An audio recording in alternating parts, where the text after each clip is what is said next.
बौद्ध धर्म उपासक उपासिकाएं बाल बालिका सभी को आपको नमो बुद्धाय भिक्षु संघ को वंदन। आज हम जो यहाँ तुमसर के अंदर में मसाल लेकर निकले हुए हैं, धम्म की मसाल है ये, हमें जलती हुई हमेशा रखनी है। आग हमारे दिल में लगी है, इसको बुझाना नहीं है, क्योंकि जब तक के हमें महाबोधि बौद्ध विहार मुक्त नहीं होता तब तक के हम इस मसाल को जलाए रखेंगे। हम मर भी जाए तो भी आने वाला कोई न कोई इस मसाल को जला के रखने वाला होना चाहिए। अपने देश के अंदर में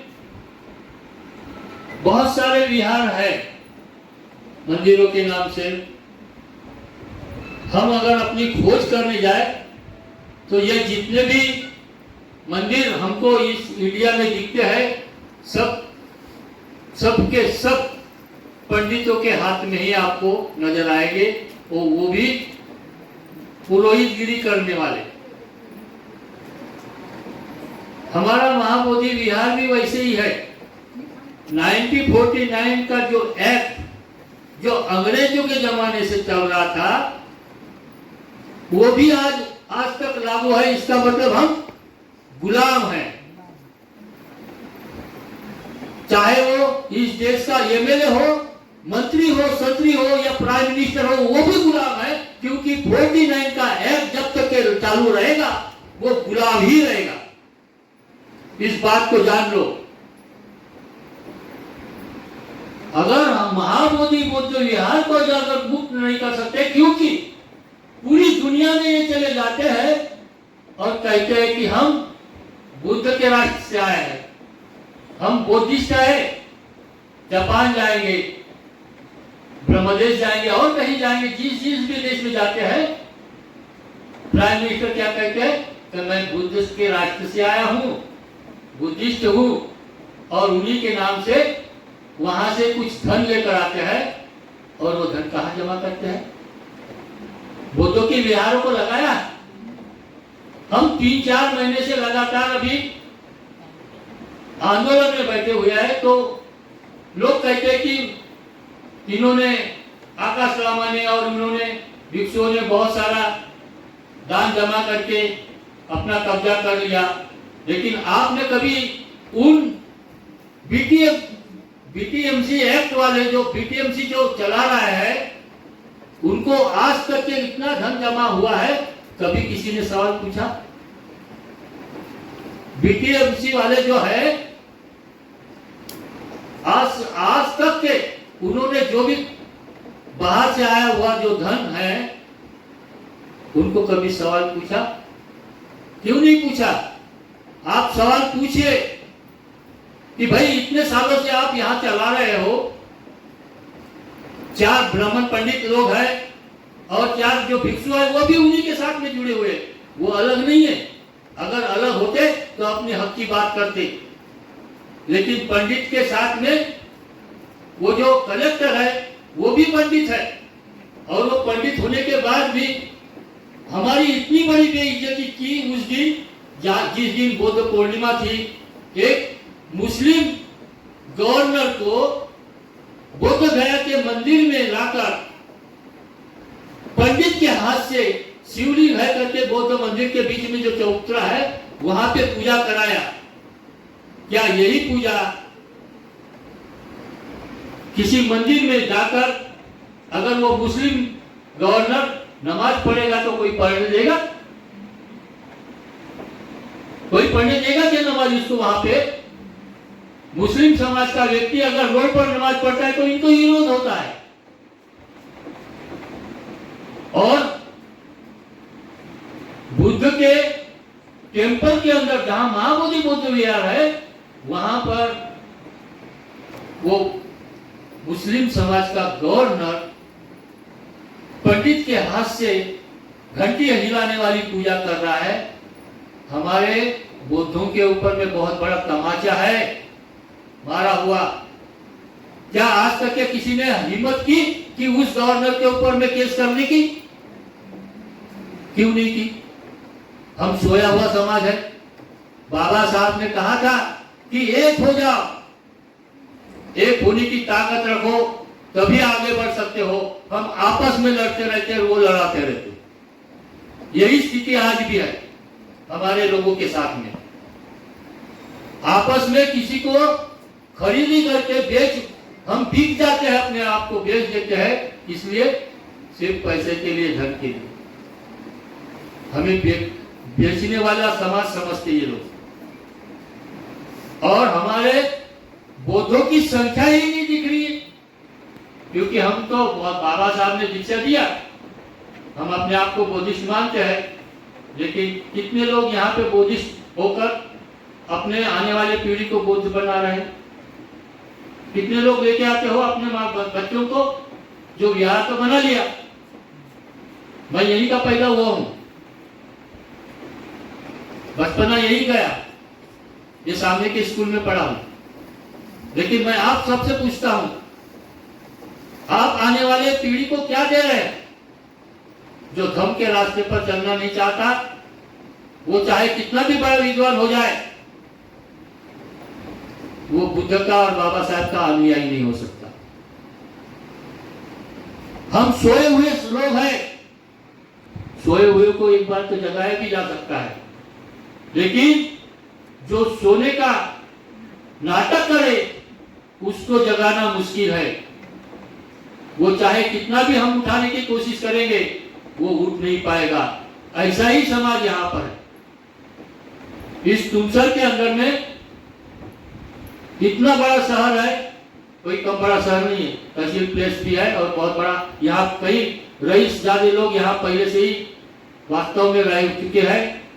दुर्गा प्रसाद सेठ जैसे यहाँ पे लोगों ने अपना वास्तव्य पूरा किया है और बहुत बड़े बड़े सेठ यहाँ से निकले हैं बाहर। लेकिन यहाँ की प्रगति होने के बजाय देख रहे हम क्या हालत है रोडों की, गांव की परिस्थिति क्या है देख रहे, चलने के लिए ठीक से रास्ता नहीं है, ऐसी हालत है। हम पीछे क्यों आते हैं? हमें एकता का सहारा लेना है। हम आपस में लड़ना नहीं चाहते, हमें दूसरों के साथ में लड़ना है। लेकिन दूसरों के साथ लड़ने से पहले हम ही को आपस में भिड़ाकर तोड़ दिया जाता है। और यही कारण है कि हमें इन 4 महीने हो रहे लगभग, हम जहां बैठे हुए हैं, सबसे पहले 6 महीने हो रहे हैं। हम पहले कहां बैठे थे? जहां शुरुआत की थी 12 फरवरी को, वो स्थान अलग था, वहां से हटाया गया और फिर धुआं में लाया गया, तो उस धुआं से भी हमको हटाया गया। और धुआं से हटाने के बाद में ये सारे षड्यंत्र किसी व्यक्ति का नहीं, सरकार का ही है। हम वो सरकार नहीं चाहती कि हमें हमारा महाबोधि बौद्ध विहार मुक्त करे। क्यों नहीं चाहती? कि हम इसी तरह से आपस में लड़ते आ रहे हैं और ये आपस में ही लड़ते हुए रह जाए, हम अपना काम करते रहेंगे। इसीलिए इतने सालों, अभी 5-6 महीने हो गए तो भी सरकार, ना बिहार सरकार हुजू करती है और ना सेंटर की सरकार हुजू कर रही। हमें इन्हें जगाना नहीं है, इनसे हक छीनना है। बहुत हो गया मांगना, बहुत हो गया, हमने मांग कर देख लिया। हमें हर काम के लिए, हर चीज को मांगने के लिए रास्ते पे उतरना पड़ता है। क्या इन लोगों में पंडित, ब्राह्मण पंडितों ने आज तक कभी मोर्चा निकाला? कभी देखा है आपने उनके हक के लिए वो रास्ते पर आते हुए? क्यों नहीं? क्योंकि उनको बगैर मांगे सब कुछ मिल जाता है, मांगने की जरूरत नहीं पड़ती। आरक्षण भी उनको ऐसे ही दे दिया 10%, मानना पड़ा उनको। हमारा ही आरक्षण खत्म कर दिया, तो हम कहां जाएंगे? बाबा साहब ने आरक्षण क्यों दिया? बराबरी का हक दिलाने के लिए आरक्षण दिया है। हमारी लड़ाई हमारे देश के जो बराबरी का हक लेने के लिए हो रही है, सिर्फ महाबोधि बौद्ध विहार मुक्त करने के लिए नहीं। एक महाबोधि बौद्ध विहार मुक्त होने से हम अमर हो जाएंगे ऐसा तो कोई बात नहीं है क्या ऐसी? लेकिन महाबोधि बौद्ध विहार एक अकेला ऐसा ही बौद्ध विहार है जहां सिद्धार्थ ने वहां अपने को बोधित प्राप्त किया और बौद्धत्व को प्राप्त करने के बाद भी वहां से सारनाथ आकर जो धर्म प्रचार किया वो पूरी दुनिया में गए। ये सच्चाई है। लेकिन आज उसी बिहार के अंदर में पंडित लोग किसकी मूर्ति बताते हैं? विष्णु का अवतार है। क्या विष्णु के बाप का नाम क्या था? शुद्धोधन था। सिद्धार्थ का नाम जब जो था वो राजा शुद्धोधन का लड़का था, तो सिद्धार्थ तो बुद्ध बना। तो क्या उसका बाप सिद्धार्थ था या विष्णु था, ब्रह्मा था, और कौन था? विष्णु का अवतार। और आज तक के अवतार बताते बताते ही ये सारे लोग अवतारित हो गए। इनके सारे देवी देवता इंसान के काबिल नहीं है। कोई भी, कोई हाथी का मुंह लेके बैठा, कोई शेर का मुंह लेके बैठा, कोई गधे का मुंह लेके बैठा, कोई मच्छी का मुंह लेके बैठा। ऐसे इंसान आज तक के अपने देश में कितनी जनसंख्या है? 140 कोटि की जनसंख्या है। आज तक के किसी माँ ने ऐसे बेटे को पैदा किया हो तो हाथ ऊपर कर है क्या? जिसको हाथी का मुंह लगा हो।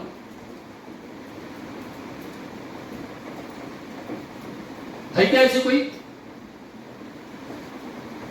फिर ये कहां से है? जानवर का ब्लड और आदमी का ब्लड एक दूसरे को मैच होता है क्या?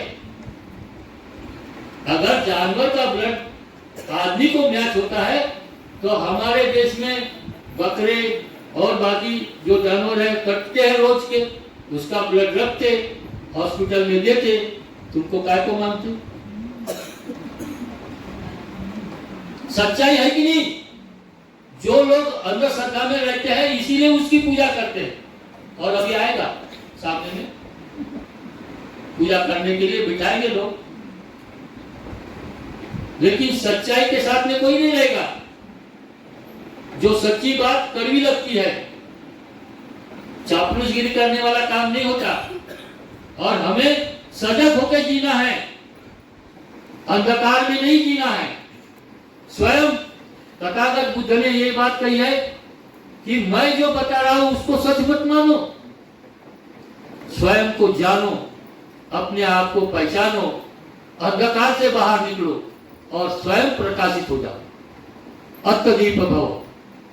हम किसी दूसरों के भरोसे पर पैदा नहीं हुए। माँ बाप ने हमें पैदा किया, उनका पुण्य है, लेकिन आए तो हम अकेले ही आए और अकेले ही जाएंगे। कोई साथ मरने वाला नहीं तुम्हारे। फिर जीते किसके लिए हो? जब मरने वाला कोई तुम्हारे साथ नहीं है तो फिर परिवार में जीते किसके लिए हो?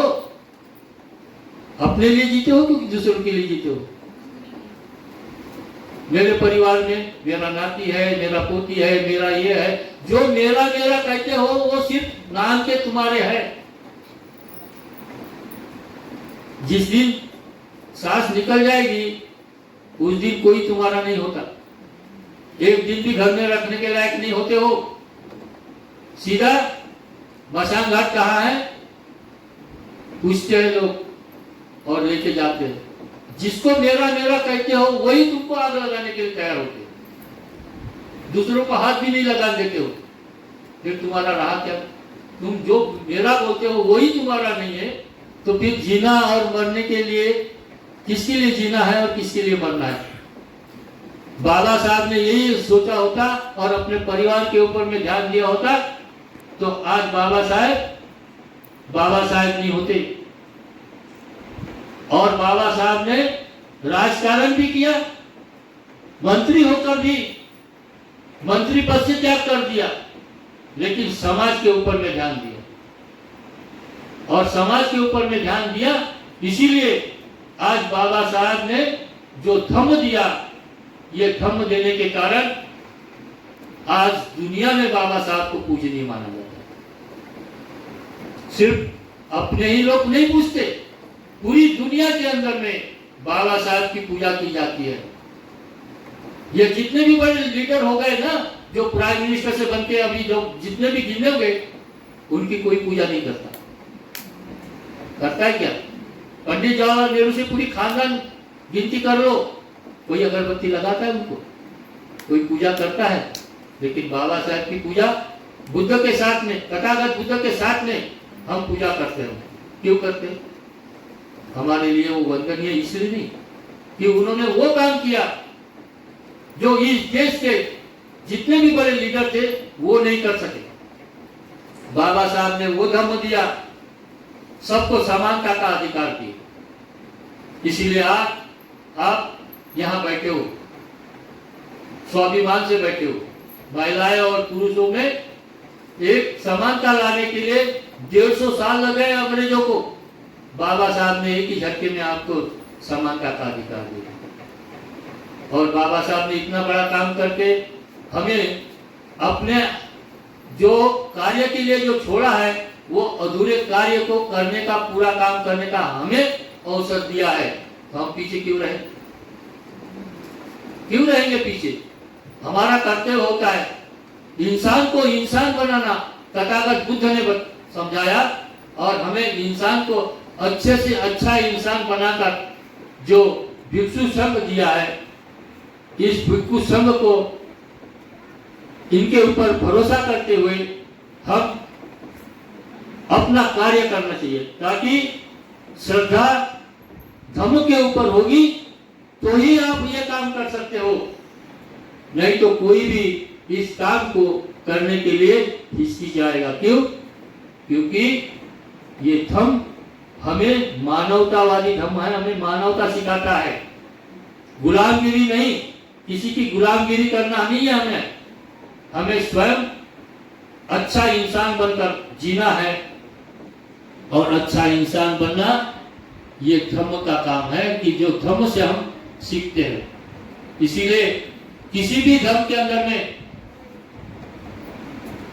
सिर्फ पंचशील बगैर मांगे किसी को नहीं मिलती। मिलती है क्या?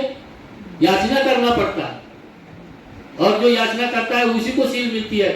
जो शीलवान होता है वही धर्मवान होता है, और जो धर्मवान होता है वही धनवान होता है। उसको धन को किसी को मांगने की जरूरत नहीं, हमें भी मांगने की जरूरत नहीं। हम दान दो करने के लिए नहीं आए। ऐसे ही दान बहुत मिल जाता है, लेकिन दान जो आप लोग देते हो ये दान सही महत्वपूर्ण है, क्योंकि समय का दान किसी के पास में नहीं है। पैसे का दान देने वाले तो बहुत मिलेंगे, घर घर में जाएंगे तो लाखों रुपए यहाँ जमा हो जाएंगे, लेकिन यहाँ सब सही में मालूम है इतनी ही जनसंख्या अपने लोगों की यहाँ है। मैं आप ही से सवाल पूछता हूँ, क्या इतनी लोग है अपने देश? ये तुम सब के अंदर में बुद्धिस्ट ये कम है ज्यादा है?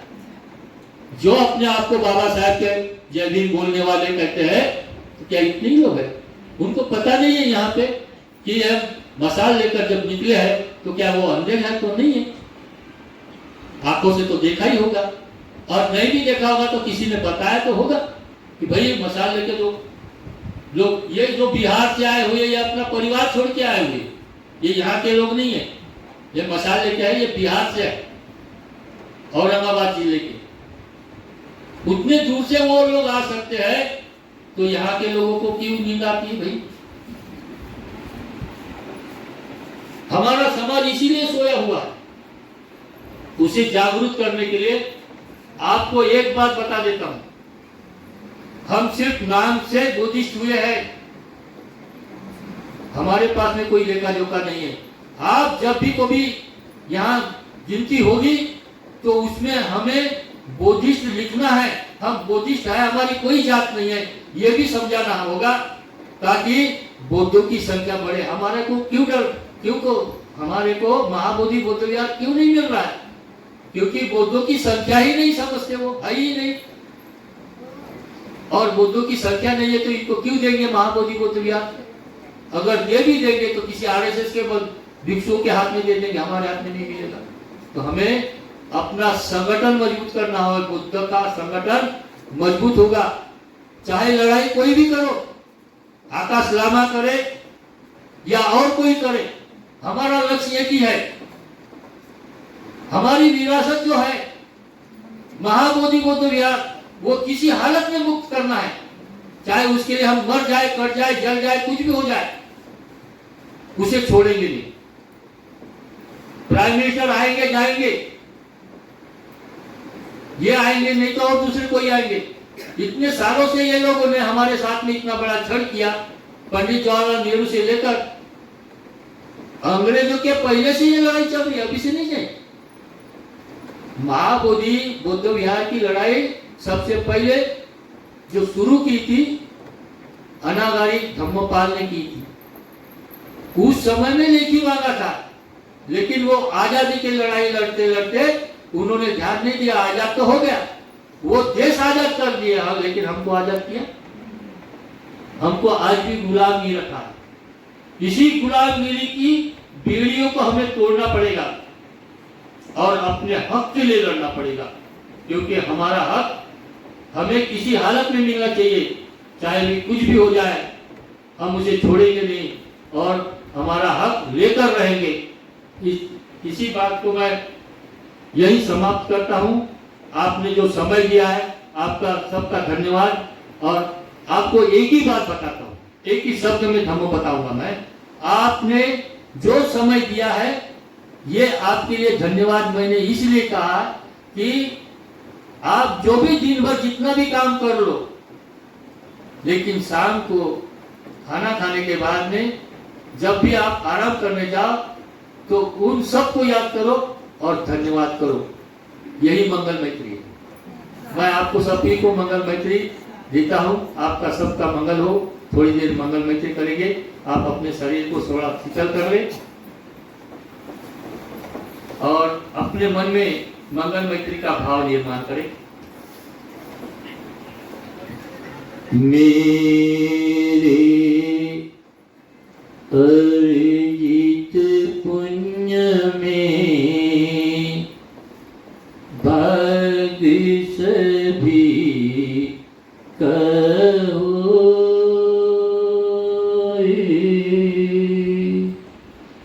मेरे जैसे दुख कटे, सबके दुख दूर होए। मैं करता सबको क्षमा, करे मुझे सबको। मेरे तो सब सज्जन है, नहीं पराया कोई। मन मानस में प्यारी, उर्मिल होय। रोम रोम से ध्वनि उठे, मंगल मंगल होय। नमन करे हम बुद्ध को, बुद्ध करे कल्याण। बुद्ध सदा रक्षा करे, बुद्ध बड़ा बलवान है। नमन करे हम धम्म को, धम्म करे कल्याण। धम्म सदा रक्षा करे, धम्म बड़ा बलवान है। नमन करे हम संग को, संग करे कल्याण। संग सदा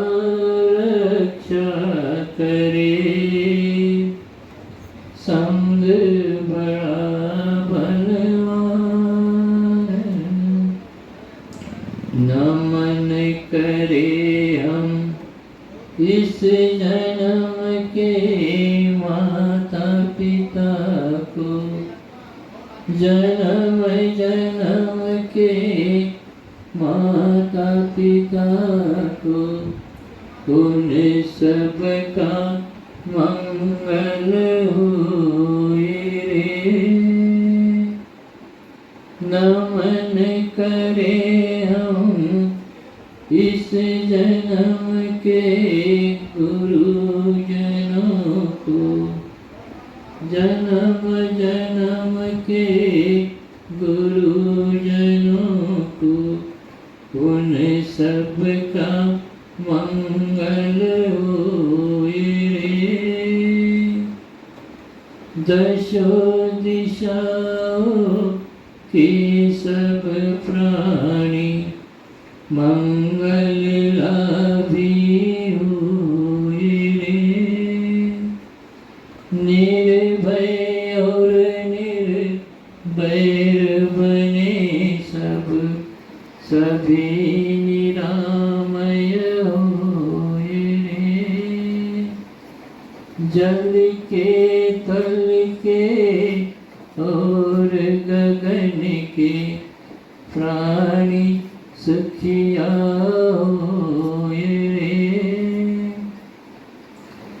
तेरा मंगल मेरा मंगल सबका मंगल होए रे।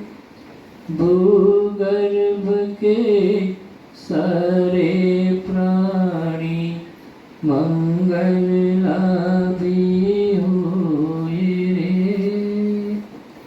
जल के थल के और गगन के प्राणी सुखिया होए रे। जन जन मंगल जन जन मंगल, जन जन सुखिया होए रे। जन जन सुखिया होए रे। जन जन सुखिया होए रे। भवतु